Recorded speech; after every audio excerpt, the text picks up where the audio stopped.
Olá, meu nome é Patrícia e bem-vindo a mais um episódio na nossa jornada pelo livro do Apocalipse. Hoje estaremos estudando um pouco mais sobre o capítulo 9. Apocalipse capítulo 9, versículos de 1 a 6. E o quinto anjo tocou a sua trombeta e viu uma estrela que do céu caiu na terra e foi-lhe dada a chave do poço do abismo. E abriu o poço do abismo e subiu fumaça do poço, como a fumaça de uma grande fornalha, e com a fumaça do poço escureceu-se o sol e o ar.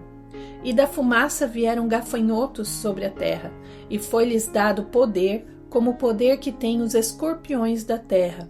E foi-lhes dito que não fizessem dano à erva da terra, nem a verdura alguma, nem a árvore alguma, mas somente aos homens que não têm nas suas testas o selo de Deus.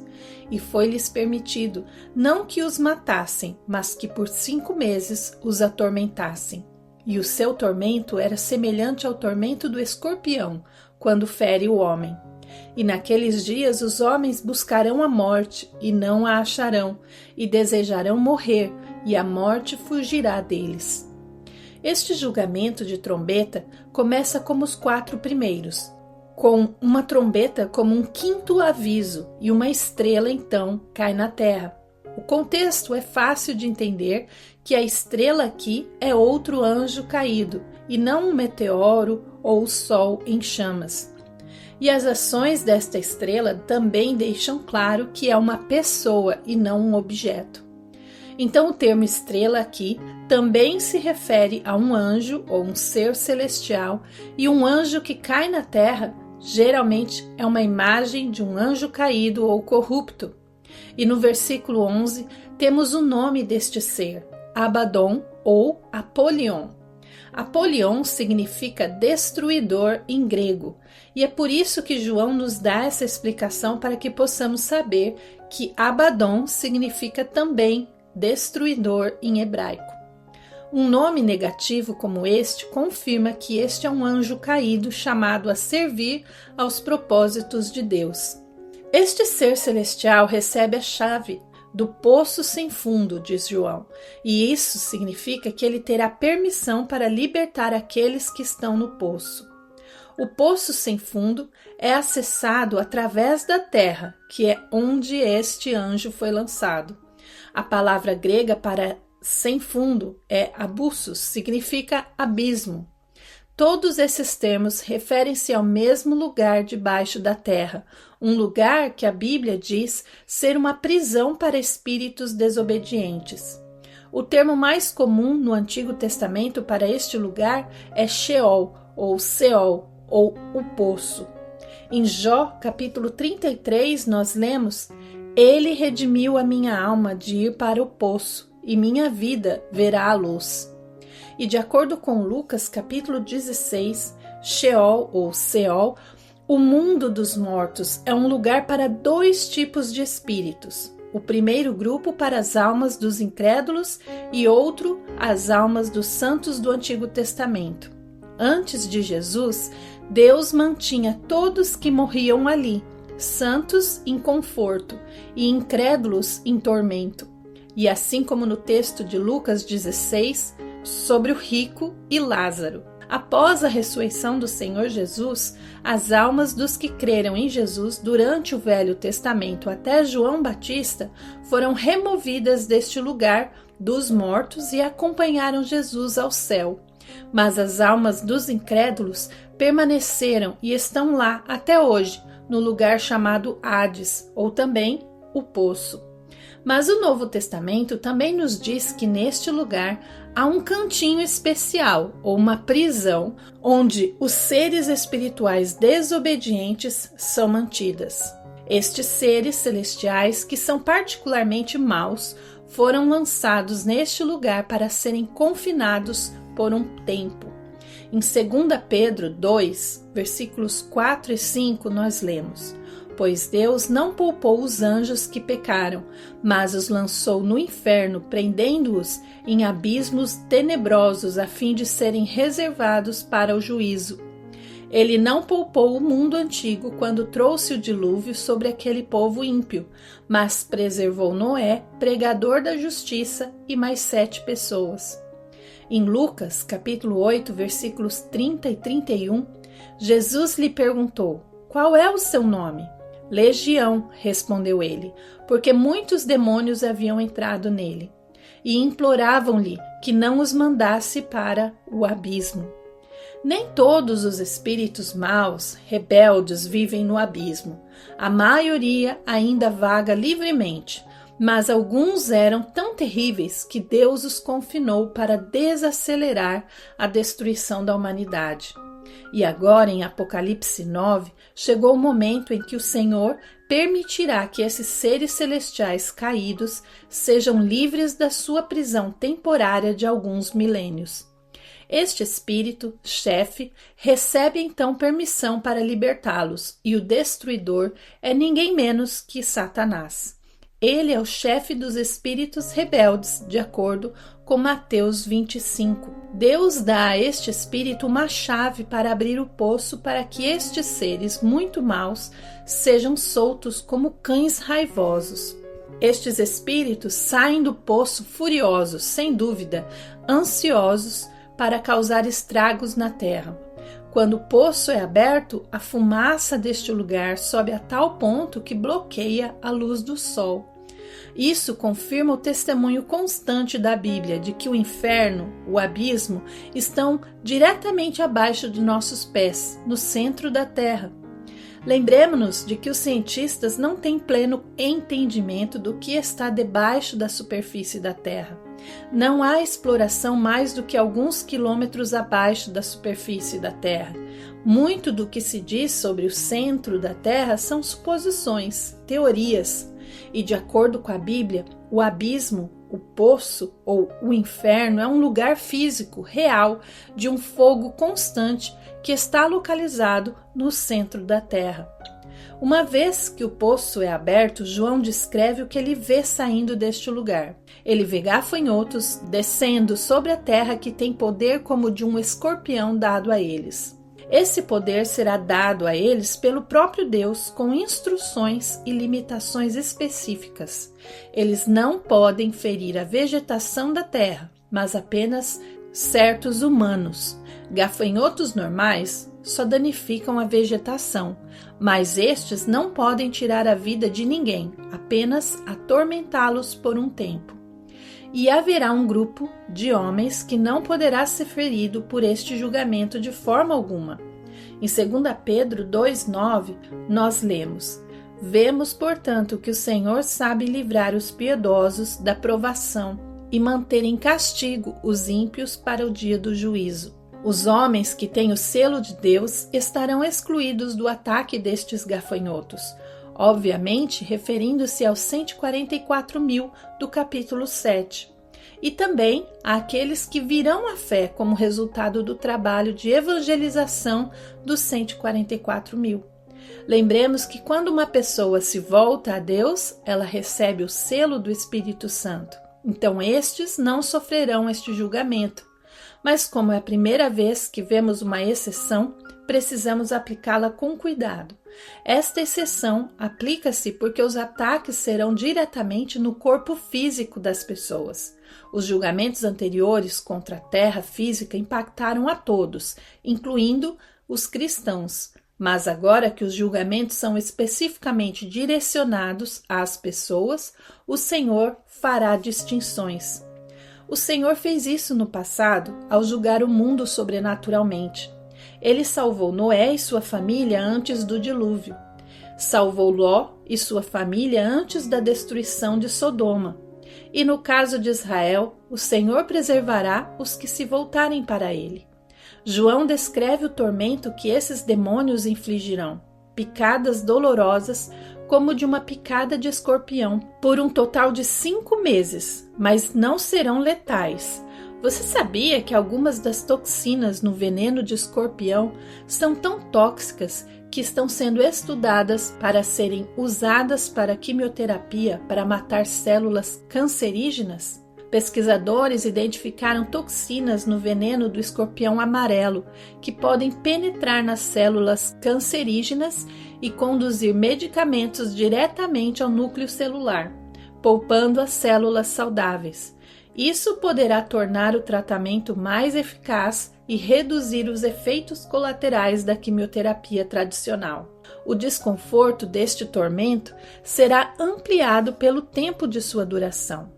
O efeito da picada durará 5 meses e não está claro se uma picada durará esse tempo ou se a picada será repetida durante este tempo de 5 meses.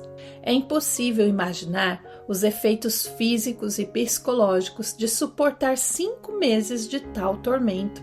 Nós sabemos hoje que durará 5 meses, mas acho que aqueles que estiverem sofrendo esse julgamento não terão noção do tempo. Ao imaginarmos esta cena de sofrimento, podemos até entender como uma situação dessas pode levar uma pessoa a pensar em suicídio, em buscar a morte. Mas a opção de morrer por qualquer meio será removida por Deus durante esses 5 meses. João diz no versículo 6 que os homens buscarão acabar com suas vidas, mas Deus impedirá isso sobrenaturalmente. É curioso pensar como Deus realizará isso.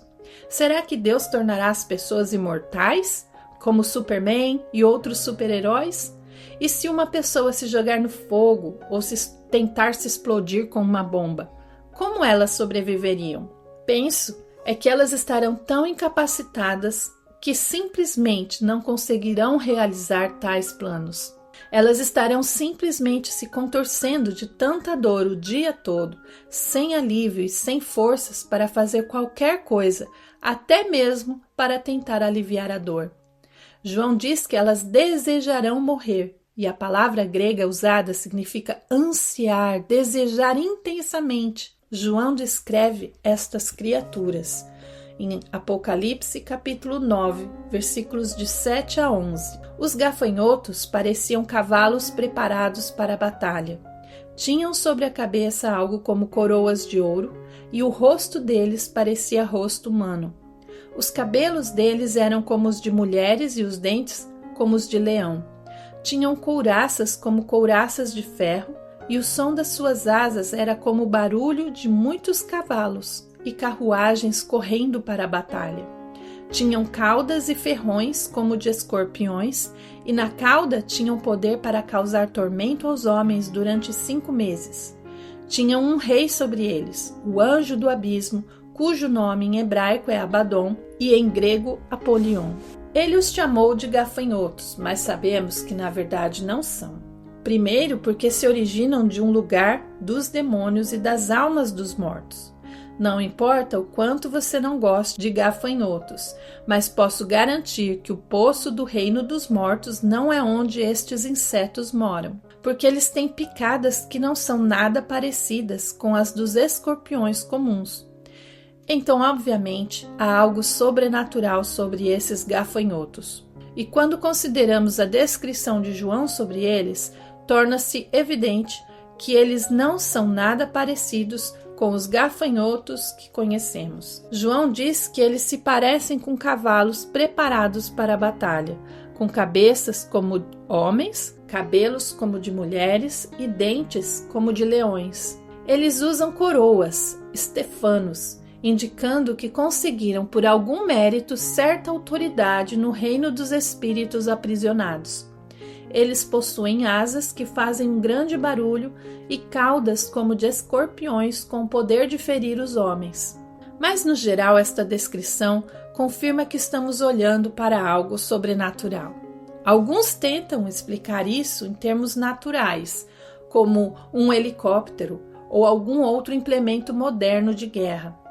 Tal especulação não é uma interpretação adequada e nem se encaixa no contexto. Helicópteros não saem do abismo e nem causam picadas de 5 meses de dor. E considerando a quantidade de danos causados à Terra até este ponto, é difícil imaginar que qualquer equipamento mecânico ainda esteja funcionando. o mundo estará em ruínas, sem muita tecnologia, sem eletricidade, sem água potável, um número reduzido de pessoas vivendo como refugiados, sobreviventes de tantas calamidades. E no meio desse sofrimento, esses espíritos maus infligem um sofrimento ainda maior. Entender que estes gafanhotos são espíritos maus responde também a outra questão. Como esses gafanhotos poderiam alcançar cada pessoa na Terra, pelo menos aqueles que não estão selados? Por exemplo, por que alguém não poderia se esconder com sucesso de tal invasão? A resposta é porque esses espíritos serão sobrenaturalmente capazes de se mover em qualquer lugar, sem serem restringidos por paredes ou outras barreiras, e eles terão conhecimento e habilidades além da carne e do sangue. Também nos perguntamos se as pessoas poderão ver esses seres ou se eles serão invisíveis. Eu acho que serão visíveis para todos, para que a fonte do julgamento de aflição seja reconhecida. Mas precisamos fazer a pergunta fundamental sobre este julgamento. Por que Deus trará tal punição sobre a humanidade? Que propósito bom isso teria? Podemos até ser tentados a pensar que será cruel, especialmente que essas pessoas serão forçadas a suportar esse tormento sem a capacidade de escapar dele. Bem, se isso é cruel, o que consideraríamos misericórdia? Deus deveria deixá-los morrer? E se eles morressem, o que viria a seguir para estas pessoas? Essas pessoas passariam de um estado temporário de tormento para um estado permanente e eterno de tormento e aflição. Então, nesse sentido, impedi-los de morrer nestas circunstâncias será, na verdade, uma expressão da graça de Deus para com estas pessoas que ainda não têm o selo do Espírito Santo. Na verdade, este período de 5 meses será a primeira e única vez em toda a história humana, desde o Jardim do Éden, em que a morte será impossível. Pela primeira vez desde o início da humanidade, não haverá nenhum novo residente sendo recebido no reino dos mortos por 5 meses. Em Lucas, capítulo 12, versículos 4 e 5, Jesus disse: Eu lhes digo, meus amigos, não tenham medo dos que matam o corpo e depois nada mais podem fazer. Mas eu lhes mostrarei a quem vocês devem temer. Temam aquele que, depois de matar o corpo, tem poder para lançar no inferno. Sim, eu lhes digo, esses vocês devem temer. Vamos pensar um pouco mais na natureza deste julgamento. Pessoas sendo mantidas vivas em tormento interminável, administrado por espíritos muito maus. Essa descrição soa familiar com algo? Será como o inferno na terra. E quantas vezes nos perguntamos o que o mundo faria se recebesse uma prévia do julgamento do inferno? E aqui está a chance para descobrirmos qual seria a reação humana diante de um tormento quase parecido com o do inferno. E até mesmo o número de meses é uma prova de que é um sinal da graça de Deus para o incrédulo, porque o número 5 é um número que simboliza nas Escrituras a graça de Deus. Mas depois de 5 meses, esta aflição terminará, mas ainda restam mais 2 julgamentos. Apocalipse 9:12. O primeiro ai passou, 2 outros ais ainda estão por vir. Apocalipse 9, versículos de 13 a 19. O 6º anjo tocou a sua trombeta e ouviu uma voz que vinha das pontas do altar de ouro que está diante de Deus. Ela disse ao 6º anjo que tinha a trombeta: solte os 4 anjos que estão amarrados junto ao grande rio Eufrates. Os 4 anjos que estavam preparados para aquela hora, dia, mês e ano, foram soltos para matar 1/3 da humanidade. O número dos cavaleiros que compunham os exércitos era de 200 milhões. Eu ouvi o seu número. Os cavalos e os cavaleiros que vi em minha visão tinham este aspecto. As suas couraças eram vermelhas como fogo, azul escuras e amarelas como enxofre. A cabeça dos cavalos parecia a cabeça de um leão, e da boca lançavam fogo, fumaça e enxofre. 1/3 da humanidade foi morto pelas 3 pragas de fogo, fumaça e enxofre que saíam das suas bocas. O poder dos cavalos estava na boca e na cauda, pois as suas caudas eram como cobras, tinham cabeças com as quais feriam as pessoas. No versículo 12, lemos que esses julgamentos de Ai serão sequenciais, acontecendo um de cada vez. Então os 5 meses de picadas seguirão seu curso e terminarão, e então o segundo Ai começará depois disso. Você consegue imaginar o alívio que as pessoas sentirão com o término deste julgamento? Mas então virá um novo Ai, desta vez na forma de um grande exército de cavaleiros, liderado por 4 anjos ou seres celestiais. Como fizemos com os gafanhotos do primeiro Ai, vamos tentar entender quem são esses anjos e cavaleiros. E mais uma vez o texto nos direciona. Começamos com a origem deste julgamento, uma voz do altar no céu ordenando que certos anjos sejam libertados. Sabemos que o próprio Deus está no controle de tudo o que acontece. Não é um caos aleatório. E ele usará seres sobrenaturais, anjos, para executar os seus planos. Estes eventos serão sobrenaturais e os detalhes que se seguem confirmam esta verdade. Observe que os anjos soltos estavam presos num lugar aqui na terra, especificamente junto ao rio Eufrates. Anjos ou espíritos que estão presos ou em cativeiro sempre se referem a anjos caídos, seres celestiais que se rebelaram contra Deus em algum momento da história. E isso você pode conferir na nossa jornada pelo sobrenatural no nosso podcast. E a localização do rio Eufrates confirma que eles são maus, já que a região da Mesopotâmia é a habitação, de acordo com as Escrituras, de Satanás e seus agentes. Sejamos claros aqui em dizer que não são as pessoas que moram nesta região que são os agentes de Satanás. São humanos que têm o livre-arbítrio e não podemos nunca generalizar. Mas espiritualmente, aquela região é o centro de muitas atividades de opressão e influência maligna. O Senhor libertará 4 demônios que estavam presos e preparados especificamente para este dia. O que significa que eles foram preparados para este dia? Em termos simples, isso significa que o Senhor os prendeu em algum momento anterior, sabendo o que eles poderiam fazer se fossem soltos. E porque Deus é um Deus onisciente, que sabe de todas as coisas, ele já tinha conhecimento de tudo o que ia acontecer. Por isso, Deus os reservou para o dia em que seriam úteis para os seus planos.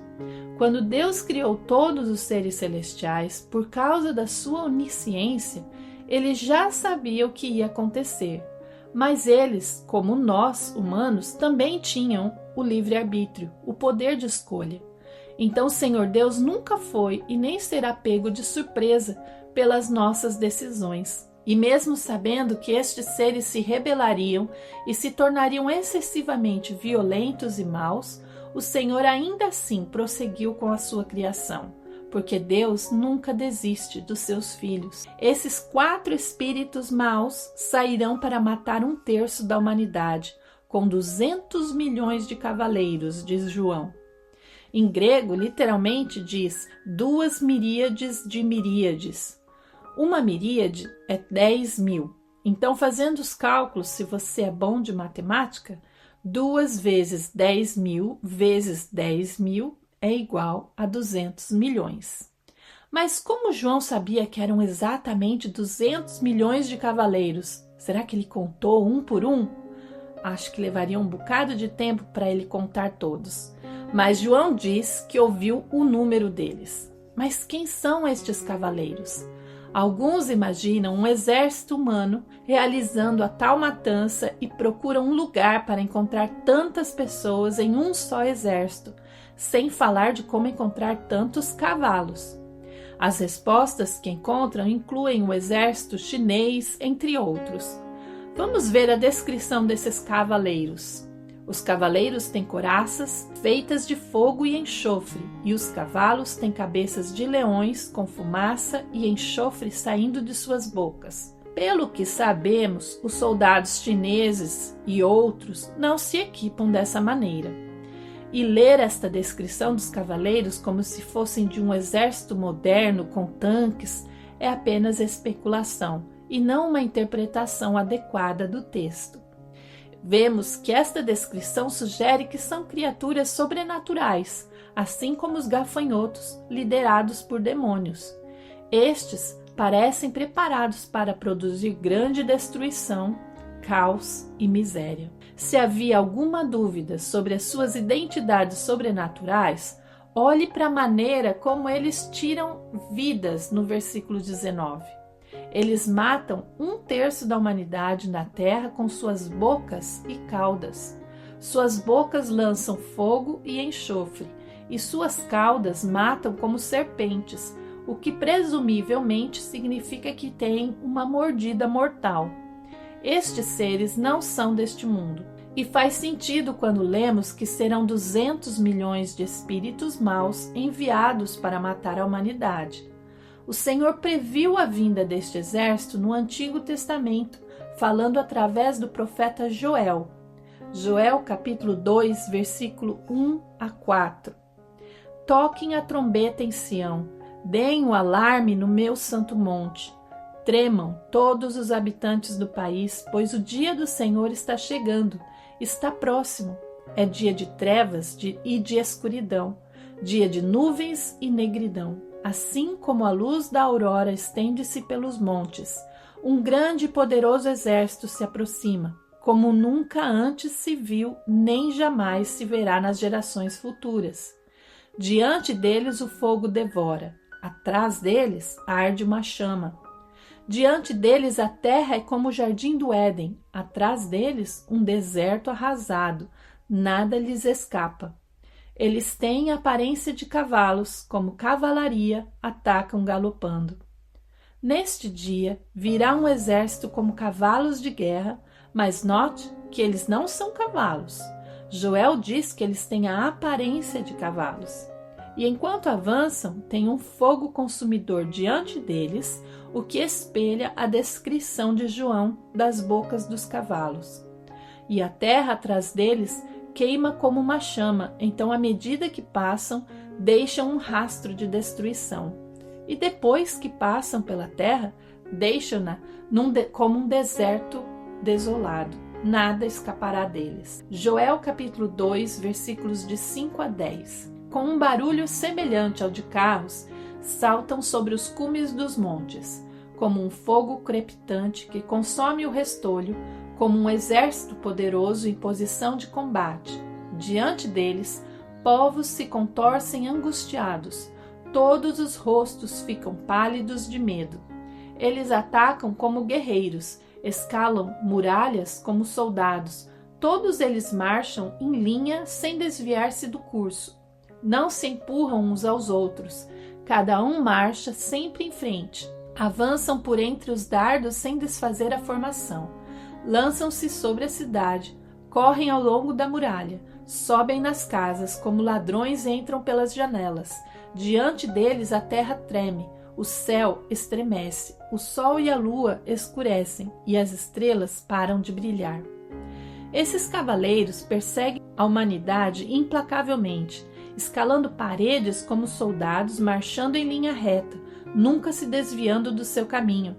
Eles entram nas casas como ladrões pelas janelas. Obviamente, cavalos normais não entram dessa maneira em casas, muito menos têm boca de lança-chamas e caudas de serpente.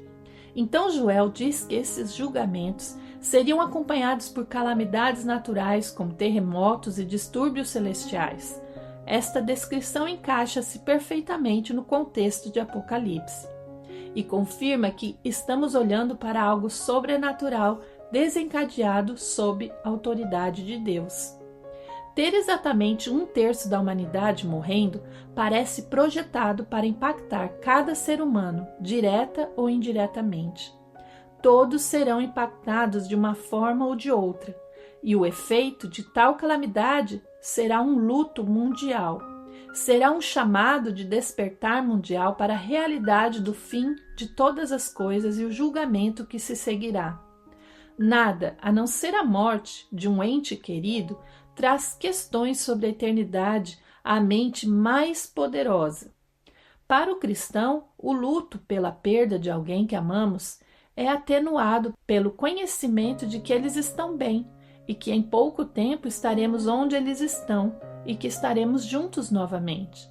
Mas para o incrédulo, a morte é uma ferida sem alívio, pois não há confiança num futuro melhor e nem esperança de um reencontro. Há apenas a perda e o sofrimento e muitas perguntas. E às vezes essas perguntas moverão corações a considerar as promessas do Senhor encontradas nas Escrituras.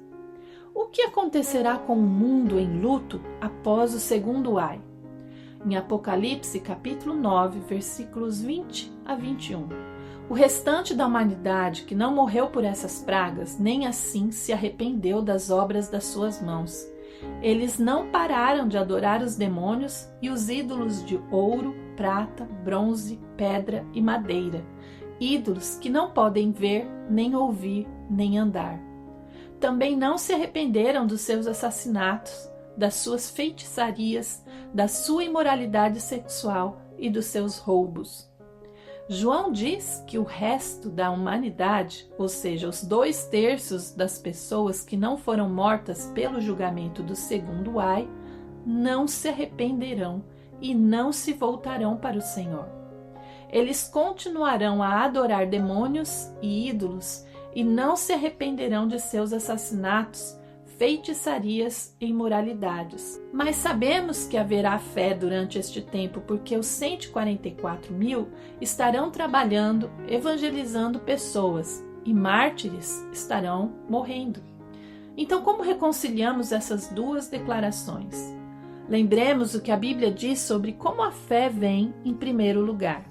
Romanos 2:4 nos diz: ou será que você despreza as riquezas da sua bondade, tolerância e paciência, não reconhecendo que a bondade de Deus o leva ao arrependimento? Paulo diz que é a bondade de Deus que nos leva ao arrependimento, significando que a graça de Deus, trabalhando em nossos corações, nos conduz a responder com fé.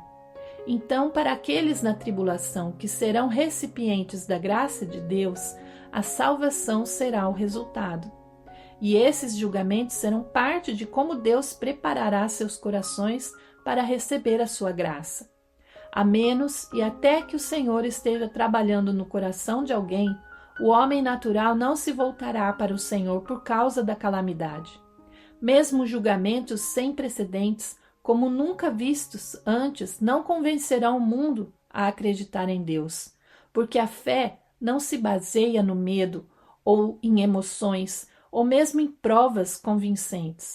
A fé é um dom que vem do próprio Deus, de acordo com Efésios capítulo 2, versículos 8 e 9. Pois vocês são salvos pela graça, por meio da fé, e isto não vem de vocês, é dom de Deus, não por obras, para que ninguém se glorie. E esses julgamentos deixam claro que se alguma vez houve um momento em que provações e calamidades poderiam conduzir à fé, essas circunstâncias não se qualificariam? Então, ao final do capítulo 9, os julgamentos da primeira metade da tribulação terminaram. Os julgamentos dos selos e das trombetas estão completos, exceto pela 7ª trombeta, que serão os 7 julgamentos das taças. Como veremos nos próximos episódios, os 7 anos da tribulação estão agora pela metade. E como resultado dos primeiros 3 anos e meio, cerca de 50% da população da Terra está liquidada. 1/3 da Terra estará inabitável, e 1/3 de todos os rios e fontes de água potável estarão impróprios para beber e navegar. Mas antes de entrar nos eventos da segunda metade da tribulação, o Apocalipse também entra num período intermediário. Este período explica os eventos do meio da tribulação. O meio da tribulação será simplesmente um momento central, como um tempo de grandes mudanças na Terra, que merece atenção especial na narrativa. De fato, o livro do Apocalipse dedica 4 capítulos aos eventos do meio da tribulação, e há capítulos adicionais como a introdução e a conclusão deste período, totalizando 6 capítulos para este momento. Os capítulos de 10 a 15 estão todos relacionados a este ponto no tempo, que divide os primeiros 3 anos e meio do segundo período de 3 anos e meio. Este ponto também é expresso como 42 meses ou 1260 dias no calendário judaico, ou também com a expressão tempos, tempo e metade de um tempo. É uma série de eventos que acontecerão simultaneamente. Então, quando olhamos para esses 6 capítulos, precisamos lembrar que eles estarão acontecendo todos ao mesmo tempo. Esses capítulos conterão uma das 3 referências ao momento do meio da tribulação: tempos, tempo e metade de um tempo, ou 42 meses, ou 1260 dias, que significam 3 anos e meio. O capítulo 9 de Apocalipse é crucial para a nossa compreensão dos eventos futuros e do julgamento divino. Ele descreve as trombetas que anunciam julgamentos muito severos, incluindo as pragas demoníacas e destruição em massa. Esses eventos servem como um aviso, claro, de que o fim dos tempos está se aproximando e que a humanidade deve se preparar para encontrar o seu Criador. Além disso, este capítulo nos mostra a necessidade de arrependimento, mas também a dureza do coração humano, que muitas vezes persiste na idolatria e no pecado, mesmo diante de calamidades extremas. Para nós cristãos, este capítulo reforça a urgência de compartilharmos o Evangelho, as boas notícias de Jesus como Salvador e de viver uma vida de amor, de fé e obediência ao nosso Deus. Um grande abraço, que Deus os abençoe e até o próximo episódio.